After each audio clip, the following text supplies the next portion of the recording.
Solo pidio. No quiero dinero. Solo un abrazo. Como el que le das a tu hija blanca. To do ese detuvo. El guardia perpedio. El millonario ese congelo. Alguien de yo quiere su café. Hola, mi nombre es Malik. Si crees que historias como esta deben ser escuchadas, por favor dale, likewise suscribit ahora mismo. Tu apoyo nos ayuda a iluminar las injusticias reales. Los pisos de mármol del rascacielos de Manhattan brillaban bajo las luces matutinas. Los trajes pasaban como fantasmas. Nadia notaba a la niña negra parada cerca del elevator. Estaba descalza. Su vestido era delgado. Pero sus ojos esos tenían algo pesado. Un guardia de seguridad blanco y alto estaba a su lado, brazos cruzados, mandíbula tensa. La miraba como si no perteneciera allí. El elevator sonó. Salió el señor Morales el multimillonario. Traje gris, corbata de seda, teléfono en mano. Sus pasos eran rápidos hasta que el guardia levantó una mano. Señor, esta niña trató de colarse. Dice que quiere hablar con usted. El señor Morales no se detuvo. Solo miró hacia abajo molesto. Pero la niña se acercó su voz apenas un susurro. No quiero dinero, solo un abrazo. Como el que le das a tu hija blanca. To do ese detuvo. El guardia de seguridad perpedio.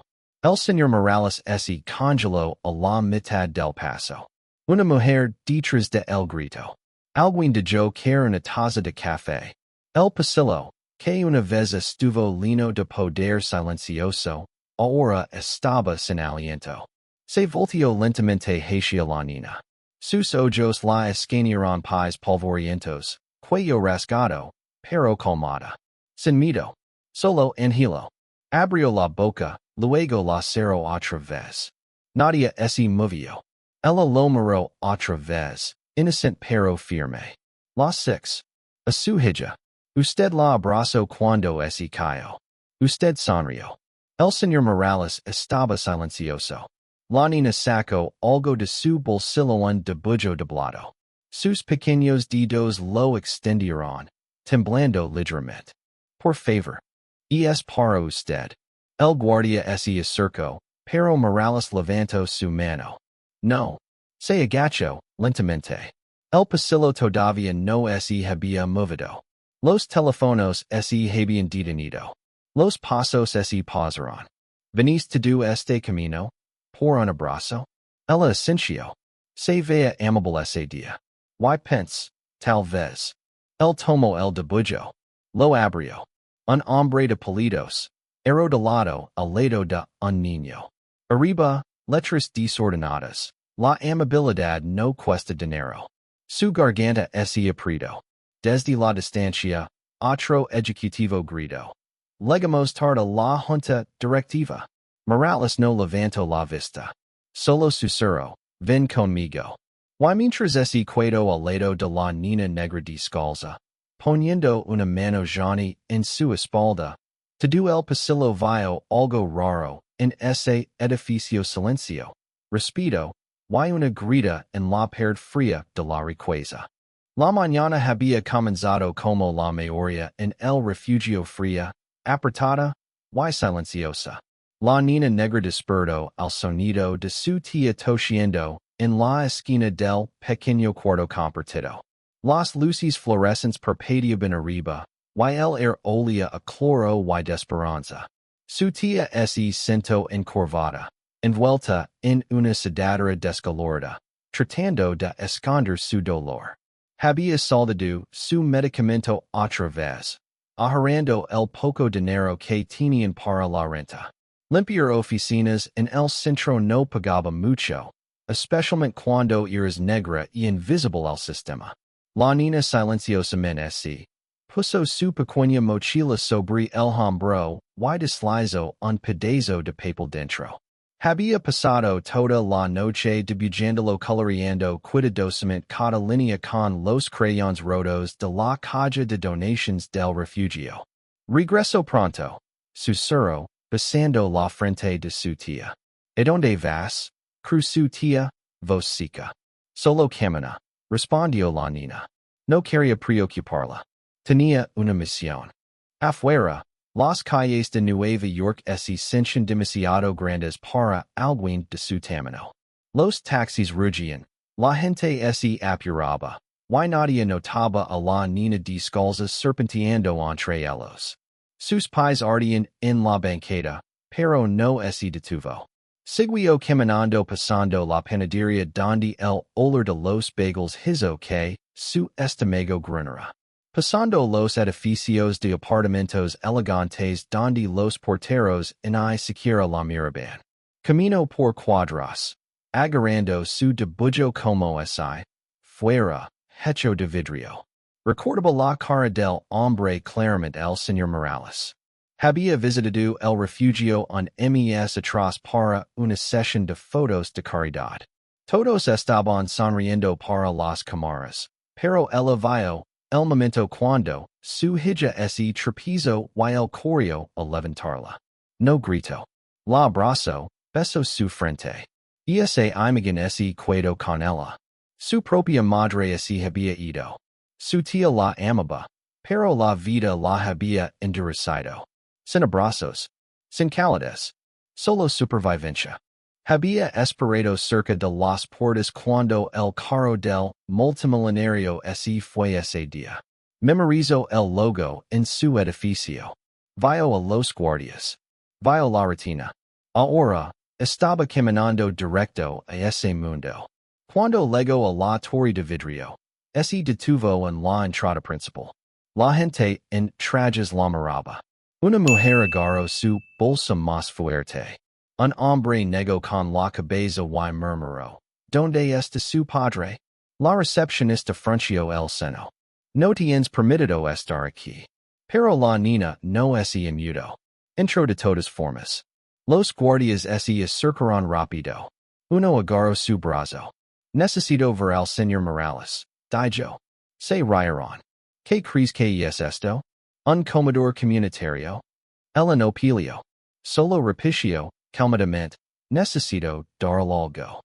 El guardia la arrastró hacia atrás, murmurando entre dientes. La multitud no intervino. Solo miraron.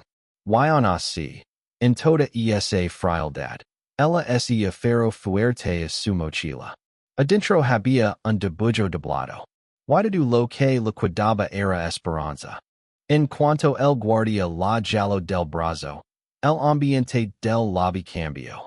El mármol pulido, los acentos dorados, y el zumbido silencioso del poder ya no parecían importar porque, en ese momento, una niña negra estaba siendo arrastrada como, si no mereciera estar ahí. No me toques así, dijo suavemente, su voz más firme que el temblor en sus manos. No me respondas, gritó el guardia, jalándola más fuerte. Tien suerte de que no la mimos a la policía. Una recepcionista le susurró a otro empleado. ¿Dónde está servicios sociales cuando los necesitamos? La nina miró alrededor. Hombres en trajes de diseñador salieron de los elevadores. Miraron una vez, y siguieron caminando. Una mujer blanca cerca de la estación de café murmuró. ¿Qué está haciendo aquí? Otro hombre sacó su teléfono no para ayudar, solo para filmar. Nadie dijo nada para detenerlo. Lo intentó otra vez. No estoy aquí para robar. Solo necesito darle esto al señor Morales. ¿Sabes cuánta gente dice eso? Ladró el guardia. Esta es una empresa de billiones de dólares, no tu guardería. Trapezó mientras él la jalaba hacia la salida trasera. Su mochila se resbaló, el cierre se rompió. Los crayons rodaron por el piso brillante. El debullo salió volando. La gente miró, pero nadie se movió. Un conserje cercano pasó su trapeter. También era negro. Tal vez de 50 años. Su mano se apretó en el mango, ojos siguiendo la escena. Miró a la nina. Luego al guardia de seguridad. Luego miró hacia otro lado. Ella se arrodilló y alcanzó el debullo. El guardia lo pateó con su bota. Ustedes creen que de do se les db, sisio. La nina se congelo. No por lo que dijo sino por lo facil que lo dijo. Un segundo guardia de seguridad se acercó y dijo. Quieres que lo report? El primero asencio. Sí. Guido que limpia este desastre también. Se levantó lentamente. Sus rodillas dolían. Su mochila estaba rota. Su esperanza se cincha más delgada que el papel. Pero no loro. Los six aquí antes, dijo otra vez. Abrazo a su hija. To do lo que quería era. El guardia la cordo. Querías algo que nunca tendrás. Así es la vida. Detrás de ellos, el conserje recogió el dibujo silenciosamente. Se lo deslizó en la mano cuando Nadia estaba mirando. Susurró. No dejes que te hagan pequeña. Ella lo agarró fuerte. El guardia agarró su brazo una vez más hasta que el elevator sonó. Y salió el único hombre que ninguno de ellos esperaba. Si sigues viendo, deja un comentario abajo. ¿Qué harías en esta situación? Why no olvides suscribir para más historias reales que importan. Las puertas del elevator se deslizaron con un suave campanillo. El señor Morales salió, ojos fijos en su teléfono, un audífono Bluetooth en su oído. Estaba a la mitad de una oración, hablando con alguien sobre proyecciones trimestrales. Los guardias no lo notaron al principio. La nina tampoco. Pero el conserje levantó la vista justo a tiempo para ver los ojos del multimillonario levantarse de su pantalla. El silencio lo recibió como una perd. La vio. La nina negra con rodillas raspadas, mochila rota, y un dibujo erigado apretado contra su pecho. El guardia apretó su agar en el brazo de ella y murmuró. La estamos removiendo ahora, señor. Estaba invadiendo. Entonces la nina volteó su cabeza y lo susurró otra vez. No quiero dinero, solo un abrazo. Como el que le das a tu hija blanca. El señor Morales dejó de respirar. El audífono Bluetooth se resbaló de su oído y aterrizó en el piso de mármol con un suave clac. Todos lo miraron ahora. Sus ojos se fijaron en la cara de la nina. Y de repente, el recuerdo vino corriendo de regreso. Un mes atrás. Su hija llorando en los escalones del refugio después de tropezar. Sus manos raspadas. Sus brazos levantándola, abrazándola fuerte. Había besado su frente, susurrado. Ahora está segura. Y esta nina. Había visto eso. Su mandíbula se apretó, no en enojo sino en vergüenza. El guardia se enderezó. Señor, nosotros manejaremos esto. Ella es Nadia. Morales no parpadeó. Suéltala. Pero, suéltala. El guardia soltó su mano instantáneamente.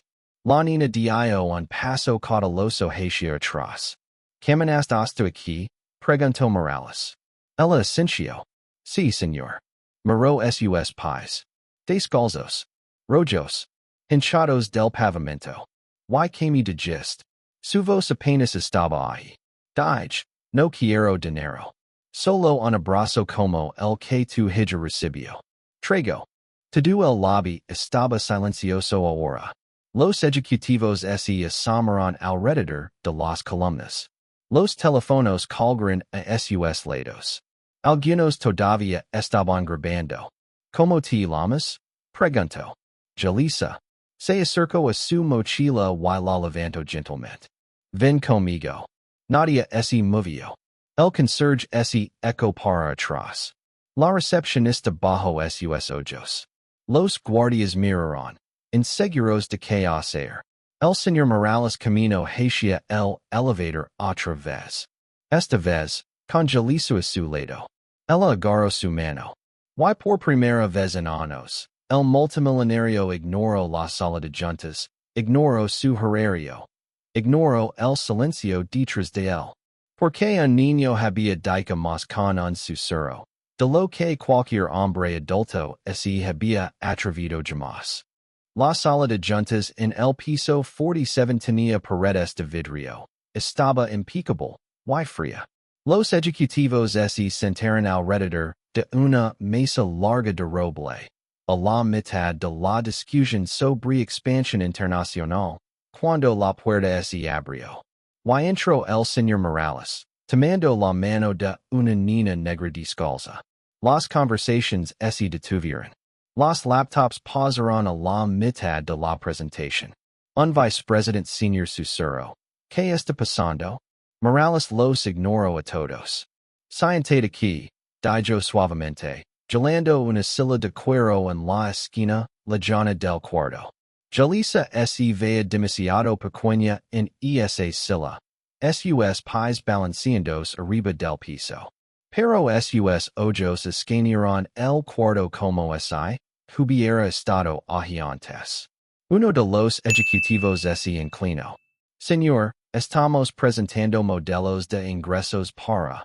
Ahorita no, dijo Morales bruscamente. Se volteó hacia Jalisa. Veniste darme algo. Puedo verlo. Ella alcanzó su mochila rota y cuidadosamente desdobló el dibujo. Líneas de crayón. Un hombre de palitos con sus brazos alrededor de una niña pequeña, parado en el centro. Había un sol, dos corazones, y tres palabras escritas en letra temblorosa. La gente necesita amor. Él lo miró por varios segundos, labios presionados fuertemente. Luego puso el dibujo en la madera pulida como si fuera un contrato que valía billones. Uno de los miembros de la Junta susurró. ¿Es esto parte del plan de relaciones públicas? Morales no respondió. Se agachó al lado de Jalisa. ¿Por qué viniste aquí hoy? Mi tía, limpia sus oficinas, respondió. Esto enferma. Quería preguntar si podía tener un día libre. Oh, un doctor. El silencio barrio el cuarto otra vez. ¿Y el abrazo? Preguntó, voz baja. Se encogió de hombres. Los 6 abrazar su hija. Se veía como un papa bueno. Su garganta se apretó. Una ejecutiva habló. Esto no es protocolo, señor. Tal vez debería serlo, dijo sin mirarla. Se levantó. Se volteó para enfrentar todo el cuarto. Esta niña camino descalza por Manhattan. No por dinero. No por comida. Solo. Para recordarme que la amabilidad no necesita un presupuesto. Un murmullo se extendió por la mesa. Continuó, redactamos políticas, hablamos números, perseguimos crecimiento pero este edificio, ha vuelto frío. Vimos gente limpiando nuestros pisos, entregando nuestros paquetes, y los tratamos como sombras. Su mano rozó el dibujo de crayón. Esta niña me recordó como SEV el valor real. Jalisa no dijo nada. Solo lo miró, calmada y silenciosa. Uno de los ejecutivos se aclaró la garganta. ¿Qué quiere que hagamos? Morales miró alrededor. Empezar por verla. Nadia se atrevió a responder. La sala de juntas que una vez resonó con autoridad ahora se asiento quieta traída al silencio por un niño que no pidió nada más que lo que venía gratis. Bajaron en silencio. El señor Morales sostuvo la mano de Jalisa mientras el elevator se deslizó de regreso hacia el lobby. Su otra mano agarró el dibujo como si fuera sagrado. En el momento que las puertas se abrieron, el edificio ya estaba zumbando. Los reporteros estaban afuera. Alguien había filtrado la historia. Las cámaras apuntaban hacia las paredes frontales de vidrio. Adentro, el personal se quedó congelado viendo al multimillonario y la niña negra descalza camina como si nadie más importara. No se detuvo en el escritorio principal. No se detuvo en los asistentes de la sala de juntas. Se detuvo justo en frente de los dos guardias de seguridad que la habían arrestado antes. El más alto se aclaró la garganta. Señor, no quisimos. Trataron a un niño como un criminal, dijo Morales. vos baja pero cortante. Yo, pens que era un riesgo. No vist un riesgo. Vista alguien que no es pericia ti. Alguien que podías ignorar. El lobby se quedó mortalmente silencioso. Morales se voltio hacia el conserje parado cerca de la pared lateral. Vistado. El hombre asintió lentamente. Sí, señor. No hices nada. El conserje bajo su cabeza. Tenía miedo. Morales asintió. No en sino en entendimiento. Luego se voltio de regreso a los guardias. Los dos están despedidos. Entregan sus placas. Ahora. Nadia argumento. Salió afuera. Las cámaras inmediatamente empezaron a destellar. Los micrófonos se extendieron. Las preguntas volaron como balas. ¿Quién es la niña? ¿Por qué está tomando su mano? ¿Está relacionado con la protesta de la semana pasada? No es mudo. Quiero dejar algo claro. Dijo, parado en frente de la multitud. Esta niña no vino aquí pidiendo dinero, comida, o ayuda. Vino con un debullo, y un recordatorio. Las cámaras se acercaron al debullo, en su mano. Me recuerdo lo que esta ciudad olvida todos los días. Que la dignidad humana no viene con una etiqueta de precio. Que el color de piel nunca debería decidir quién recibe un abrazo, y quién es arrastrado.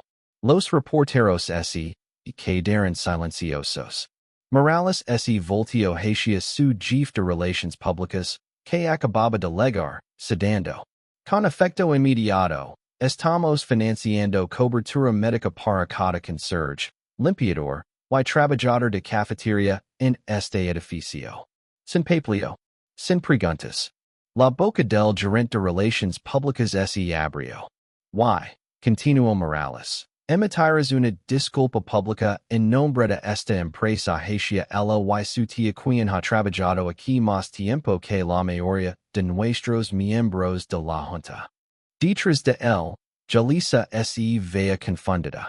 No había esperado esto. Tampoco la ciudad. Esa noche, la historia fue tendencia en América. No porque un multimillonario loro, sino porque una niña rompió un muro construido por dinero, custodiado por miedo, y alimentado por racismo silencioso. Y todo lo que tuvo que decir fue, no quiero dinero. Solo un abrazo. El sol había comenzado a ponerse cuando llegaron a la banqueta. Jalisa se paró al lado del señor Morales, su pequeña mano todavía envuelta en la de él. Los reporteros se habían ido. El edificio detrás de ellos zumbaba otra vez, pero más silencioso ahora como si estuviera avergonzado de lo que había permitido. Un SUV negro se detuvo lentamente. Salió la tía de Jalisa, su cara pálida, ojos grandes. Miró a su sobrina primero, luego al multimillonario. ¿Qué pasó? Preguntó, sin aliento. ¿Por qué están? Vino a buscarme, dijo Morales suavemente. Para ayudarte. Los ojos de la tía se llenaron de lágrimas. ¿Caminaste aquí? ¿Sola? Jalisa asintió. Tenía que hacerlo. La tía se agachó y la abrazó fuerte. Sin palabras, solo calidez del tipo que no habían compartido en meses. Morales se echó para atrás, dándole espacio. Luego alcanzó su abrigo y lo entregó un sobre doblado. Hay una cita médica programada para ti mañana. Doctor privado. Sin cuenta. Y un lugar donde cuidarse. Seguro. Limpio. Solo para ustedes dos. La tía lo miró dudosa. ¿Por qué haría esto? Miró a Jalisa. ¿Por qué me recuerdo qué tipo de padre solía ser? Antes de convertirme en un hombre al que la gente temía en lugar de respetar. Jalisa se volteó hacia él. ¿Todavía tienes miedo? Hizo una pausa. Luego sonrió gentilmente. You know. La tía asintió lentamente. No confiaba fácilmente. El mundo no se lo había permitido. Pero ahora, su sobrina había hecho algo que ningún adulto podía. Jalisa alcanzó su mochila y sacó el debullo otra vez. Se lo entrego de regreso. Quiero que lo conserves, Dijo. Morales lo tomo como si fuera algo sagrado. Lo hair. Una brisa esi levanto. Y Jalisa miro hacia el cielo. Crees que a tu hija la hubiera gustado? El ese rio, su voz quebrandos. Te habría amado. No había más preguntas. Sin discursos. Sin multitudes. Solo tres personas, conectadas no por dinero o fama sino por un momento que eliminó todo, excepto lo que importaba. Mientras Morales se volteaba para irse, Jalisa gritó una última vez. Señor Morales? Miró hacia atrás. Sonrió, pequeña pero real. Esto fue mejor que el dinero. No respondió con palabras. Solo asintió, ojos pesados, corazón lino. Luego entró al edificio solo, pero ya no intocable. Y la niña negra se alejó con su tía, no sosteniendo nada, en sus manos pero todo lo que necesitaba, en su corazón.